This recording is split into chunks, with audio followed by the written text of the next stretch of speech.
He said to me, eres mi ídolo, eres mi ídolo. You're my idol. And Carrasquilla. And now Cecilia Waterman!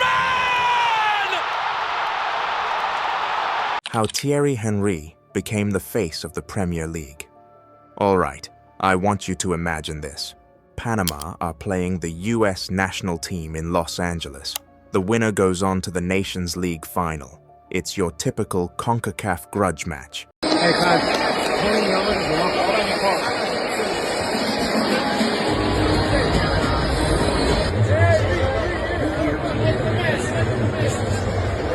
The game is tied 0-0 heading into the 94th minute, and it looks all but destined for extra time. That is until Cecilio Waterman finds space at the top of the box and slots home a winner for Panama, right on American soil. So what does he do to celebrate? Amidst all the chaos, he sprints immediately over to the commentators' table and finds none other than Thierry Henry. "Tu eres mido! Tu eres mido!" Waterman screams in his face. In English, it means, "You are my idol." Look, if you were lucky enough to watch prime Thierry Henry, then you'd understand why Waterman reacted in this way. Because what I'm talking about here is not a normal footballer, and I mean that with all due respect. Take, for example, that outrageous goal he scored versus Man United in October of 2000. It had been a few games since he scored, so when he received the ball outside the box, flicked it up one time, and volleyed it into the upper right-hand corner. Believe me when I say, he was not normal. Or what about that game against Leeds? You know, the game where he took the ball from the center of the pitch, zoomed past the entirety of Leeds' defense, and put away his fourth goal of the game. Again, normal footballers don't do stuff like this. But that was Thierry. He was simply playing a different sport than the rest. Even John Terry, his rival at Chelsea, and someone considered to be one of the very best centre-backs of all time, said it plainly. I feared Thierry the most. I literally had sleepless nights. While he ultimately came to be this world beater, an icon all over, his journey was not without its struggles. Childhood to Monaco. As Thierry once recalled, "The moment my father took me in his arms, he said, 'This boy will be a star footballer.'" It was a lot to live up to. Young Thierry was naturally reserved. He wasn't even sure he liked football at first. But at the young age of 5, maybe 6 years old, the drills and the practice had already begun. His mother was there to provide emotional support. But things only became more difficult when his parents divorced. Having grown up in a tough environment just outside Paris, football became the way out and the way forward. What he'd done in the youth ranks had been the stuff of legend. Playing for his local club, he had one of his best games of his young life. 6 goals in a 6-0 match. And that's when Monaco came knocking. Arnold Catalano, the Monaco scout who spotted Thierry, urged him to join Monaco right then and there. He explained, "I didn't need a second look." The boy scored 6 goals and made the others look like they were standing still. You could see he was special.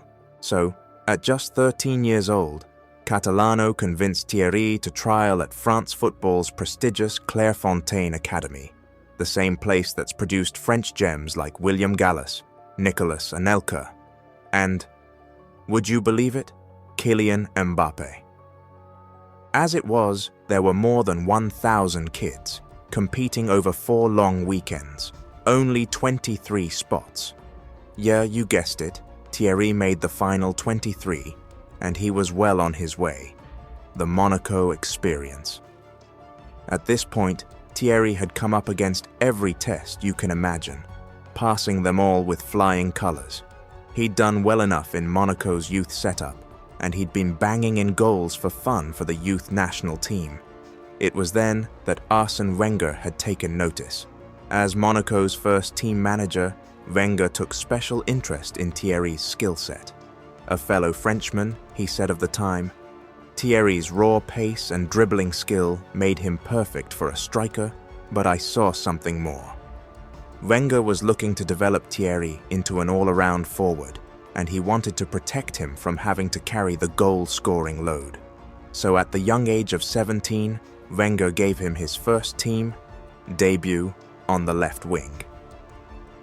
Welcome to the big show, Thierry Henry. However, a poor start to the 94/95 season spelled trouble for Wenger. He was let go in the early stages of the campaign, and their time together was cut short. It would have to be fate that'd bring them back together once more. No matter, Thierry had the talent to make it pro. He'd just have to continue to prove that he belonged, and prove it he did. That first season, he'd already shown flashes, scoring 3 goals in only 8 appearances. And in the next season, he leveled up. Barely 18 years old, he'd become a regular starter as his team finished 3rd in the league. Around this time, something of a golden generation was making its way around France, particularly at AS Monaco. At Monaco, Thierry had been rubbing shoulders with the likes of Emmanuel Petit, Lilian Thuram, David Trezeguet, and Fabien Barthez, all of them French national team stalwarts. Thierry would win the league title with Monaco in 1997. That year, he'd established himself as a serious talent, capturing the award for France's Young Player of the Year. Champions League, World Cup, the Juventus experience. If 97 was the year he'd made himself known to France, then 98 was the year he said to the world, "Hello, my name is Thierry, you won't forget it." He dazzled on the biggest stage in club football, the Champions League, knocking out Man United in the process. Paul Scholes said he was unplayable. Gary Neville said his pace was frightening. And perhaps the player with the best view of it all, goalkeeper Peter Schmeichel, explained it best. "Every time Henry got the ball, I prepared for the worst." You could tell he'd be world class.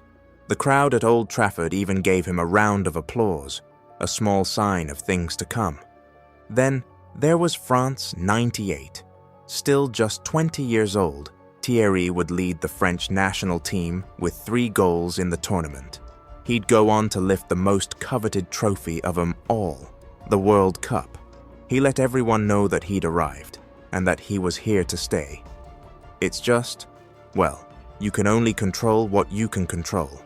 Monaco were dealing with financial issues, players were at odds with the coach, and Thierry himself hit a rough mental patch just dealing with it all. So when Juventus approached Monaco with what was then a club record offer, €12.5, it came as no surprise to see Thierry on his merry way. It's a fresh start, arguably the best league in the world at the time, Serie A. And oh, let's not forget, he'll be playing with his countryman, better yet, the reigning Ballon d'Or winner, Zinedine Zidane. You'd think it's all set up for Thierry to take another leap, to go from wonder kid to superstar. But actually, it didn't quite work out that way. Long story short, he didn't fit in with the style of play, and he didn't fit in with the culture. He struggled to make any sort of impact for Juventus. He wasn't a touchline winger, he was a goal scorer with freakish pace and deft. Conversation turned out to be the start of one very special era, the Arsenal experience. At Thierry's first Arsenal press conference, he made it clear as to why he joined the North London club. "I needed to work again with Mr. Wenger. He knew who I was as a person and as a player. It was to be another fresh start for Thierry, but this time it would be in his preferred position." He signed for £11 million, a huge fee at the time.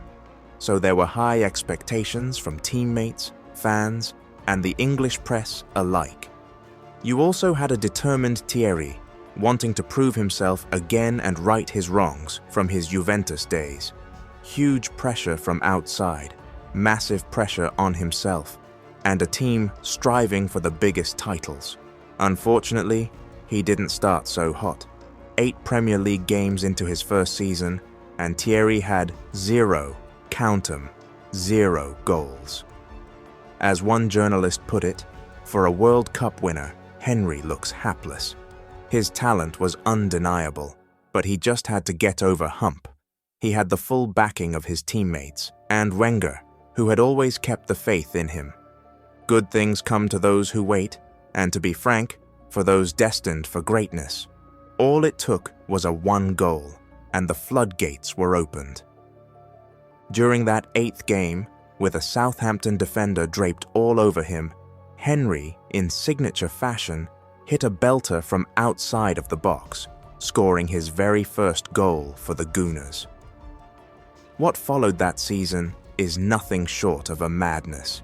He finished 3rd in goals, 3rd in assists, and he made the PFA Team of the Year in his maiden Prem campaign. Now the confidence was fully back, that elegance mixed with arrogance that you see. That's the real Thierry making himself feel at home. In the summer that followed, he carried on his magic in a dominant Euro campaign. Just like the World Cup, he was a force to be reckoned with. Leading the national team in goals, once again, he was named in the Euro team of the tournament as France were crowned champions of Euro 2000. And in the next 2 Premier League seasons, that's when he decided to take off of planet Earth, never to return the same ever again. In just this 2nd year, he led the league in goals, winning his first Prem title with Arsenal. Then, in the 2002/03 season, his play became something of a joke. The ease of which he blew past players, the audaciousness of the goals he scored, all of it done with equal parts swagger and grace. He was like a 99 rated player you create on FIFA. Not real, not fair. I'm telling you, he was just out of this world. He became the first player to hit 20-20 in a Premier League season. That's 20 goals and 20 assists. In the same season, Sol Campbell, once a competitor at Tottenham and eventual teammate at Arsenal, spoke of Henry, "He's one of a handful of strikers I ever saw who would have defenders talking about the match," 2 weeks before it happened. And Peter Drury, someone who's called games for the Premier League since the late 90s, had this to say, "Nobody else scored goals that beautiful, that often. He made you remember football could be art." Look, there was no doubt about Thierry's class, but even after all he'd done, there was still a feeling that Man United ruled the league. Well, he'd just have to hit an extra gear. Sure, Man United were the perennial juggernauts with its class of 92, gunman of a striker in RVN, and top-class players throughout the team. And even Chelsea started to make some noise with its infusion of cash from new Russian ownership. But it was Arsenal that had the team of the century. Pace, power, and technique in the midfield duo of Vieira and Gilberto, grace and creativity from attackers like Bergkamp, Pires, and Ljungberg, a backline full of wardens and anchors, Cole, Tor, Campbell, Lauren, and the head of that snake, a 26-year-old Frenchman they call Titi. They were the Invincibles, the only team ever to go through a Premier League season, undefeated. When they questioned whether they could actually do it, or whenever they needed magic to carry them through, it was Thierry who always had an answer. From the schoolyards of England all the way to the other side of the world in the provinces of Panama, he was an idol for those who dared to dream. He is the quiet boy from Les Ulis that turned into the crown jewel of French football. He is Thierry Henry, the face of the Premier League and its greatest player of all time.